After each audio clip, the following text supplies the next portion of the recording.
All right, guys, we are live now on YouTube as well for the second half of this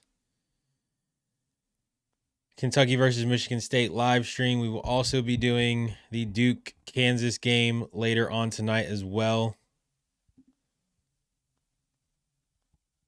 I need to pull up our stream on YouTube. Currently, I think the difference in the game, one was Michigan State able to knock down some threes.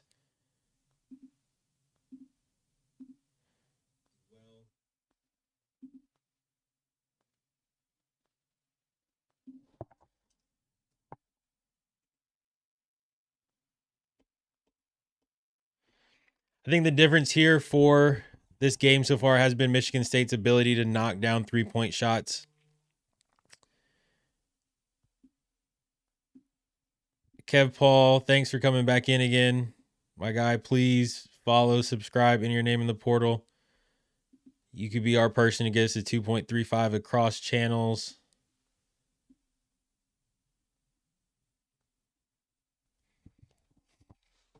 I need to clear up some of the stuff we got going. Let's take this one off.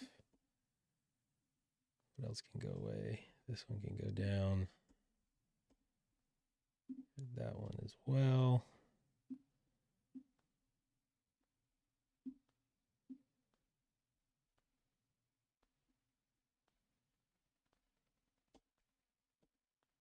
Sweet. You are good to go. So far, the difference of the game has been Michigan State's ability to make three-point shots. I think what actually, though, hurt Kentucky was that after Michigan State made a couple of those three-point shots to start the game, they really just started respecting their three-point shooting a little too much, and it really opened up gaps and space for Michigan State to get layups, to get open mid-range shots. They made those, and I think that was really the run that hurt them a lot. 54% from the three-point line. I get that, 7-13, but they started 4 of 6, so they're 3 of 7 since then, which is still not bad. But given that this team was shooting 21% from the three-point line going into this game, and then taking that up to that, the fact that that is the 13th worst in college basketball and the worst amongst Power 5 teams, I think you still just have to play those numbers if you're Kentucky. What was killing Michigan State early on in that game was not being able to defend the high pick and roll action, which was leading not only to pick and roll slips, but also they were getting killed on backdoors in that corner fade three once the big kind of hit the short stunt and was able to spray the ball out to the corner and to the wings. But they've done a really good job adjusting to that, and only giving Kentucky 27 points in this first half is really surprising. Kentucky shooting as a team 4 of 15 from the three-point line, 8 of 29 from the field. So they're not really playing particularly well. 7 of 9 from the free throw line is what's really keeping them in this game. If Michigan State was defending without fouling a little bit better, they might be up even at least 20 points. Checking in on the UNC game right now. Carolina up 9, 28-19. Waiting for this Duke versus Kansas game. I think it's really a shame that Peterson's not going to be playing tonight in this game. Really looking forward to seeing him again match up against a difficult opponent like seeing him match up against a difficult opponent like Duke was just going to give us another sense of what this kid was really all about.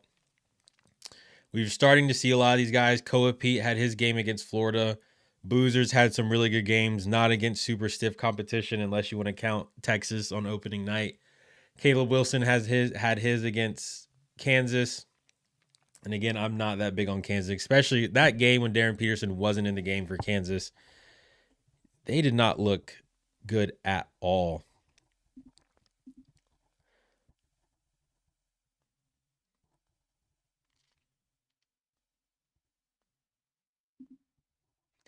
We'll see what happens here. Still waiting on the second half to get started. See if I can pull this Carolina game up.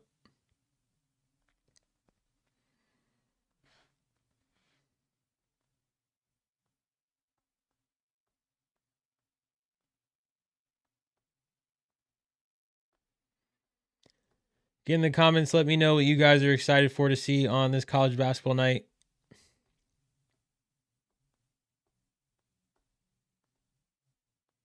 I think the UNC game is on ACC Network. Let's see what else is going on in college basketball while we're at halftime right now. This one. Carolina up 28-19. Luka Bogovac, 10 points for UNC. Again, the game we've got going right here, Kentucky, Michigan State. Michigan State currently up 44-27. Kohler leading the way for MSU with 12 points. Still yet to come tonight, Kansas versus Duke at 9 p.m. Tomorrow, we will be doing watch-alongs for Arizona versus UConn at 7 p.m.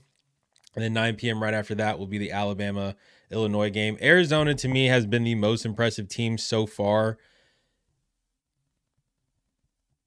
BBN 61, Kentucky Spartans leading. I hate this Kentucky team, especially our coach who can't do anything. Do you think Mark Pope is in a hot seat if he doesn't win this game?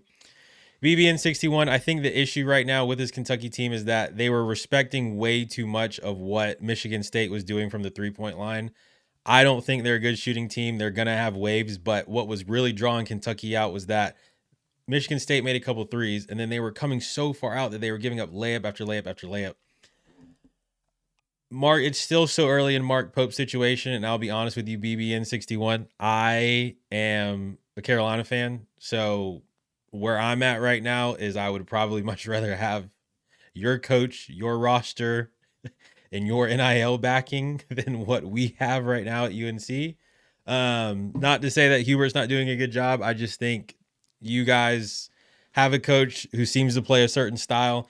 And in essence, you guys basically went opposite coaching style-wise of what you guys had. I think I'd be curious to know what you thought of with Cal when he ended up leaving. If you were one of those people that thought that Cal needed to go or you wanted to see him stay.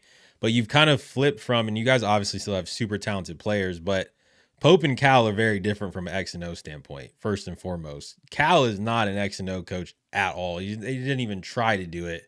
He is simply just going to stick with, give me a lot of talent. We're going to play man-to-man defense. We'll press, we'll run, we'll get out in transition. We'll try to make tough shots. It's an NBA system. It's similar to what BYU is doing now under Kevin Young.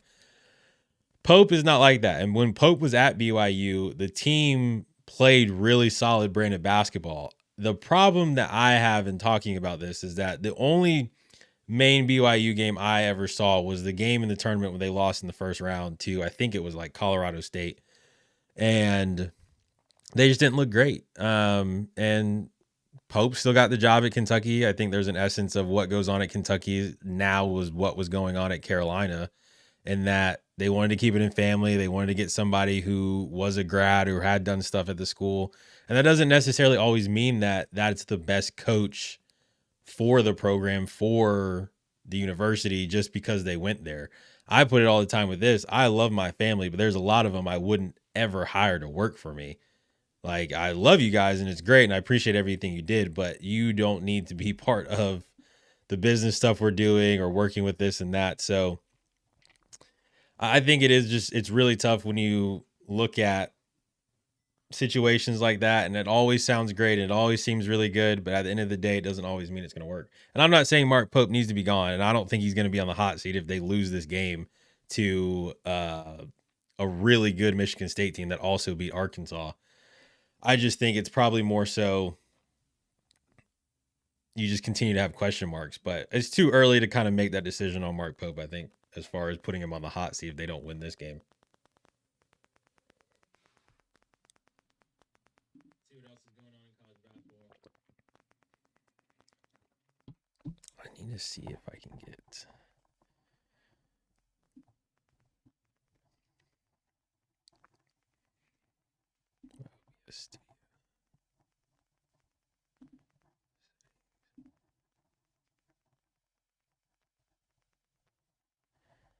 need to try to get this one moving a bit quicker. Stream.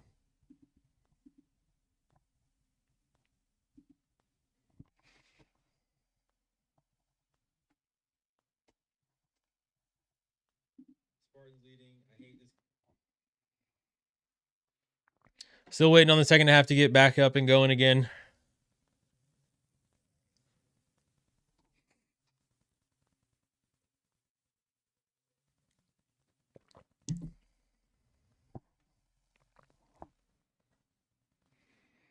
Car Guy 1612. It's going to be so bad if they lose this game. The sad part is they are missing key pieces. UK fans won't care about any of that if they lose.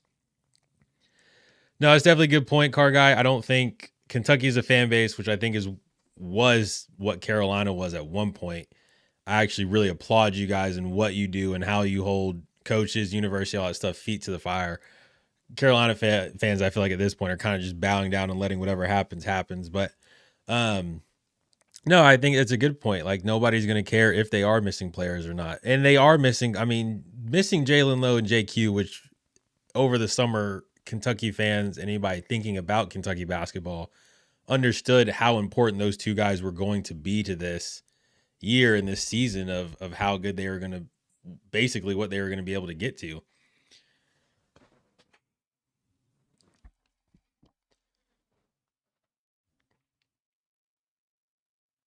I think there's a manner in which, for both of you guys, if you are a Kentucky fan, there's a manner in which of how does,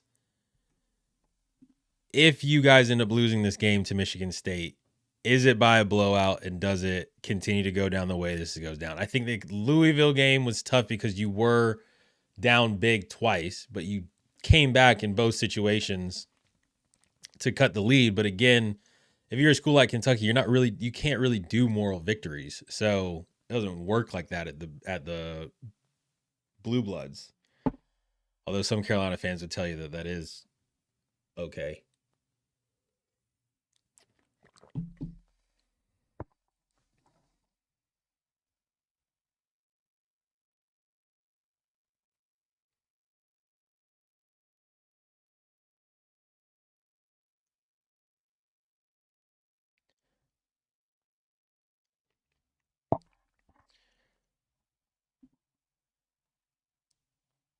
Boona was in the chat. Well, it's good game for KU today. No Darren Peterson. Yeah, I don't think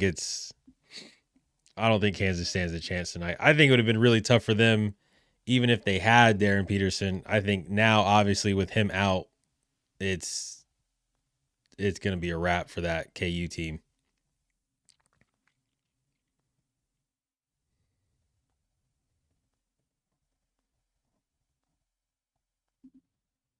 I just think it's probably more so you just continue to have question marks, but it's too early to kind of make that decision on Mark Pope, I think.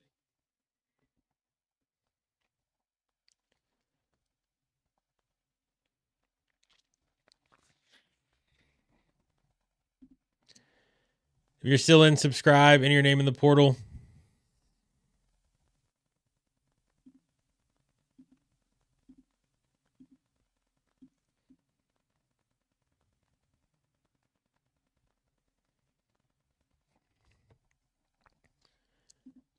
If I can go to YouTube.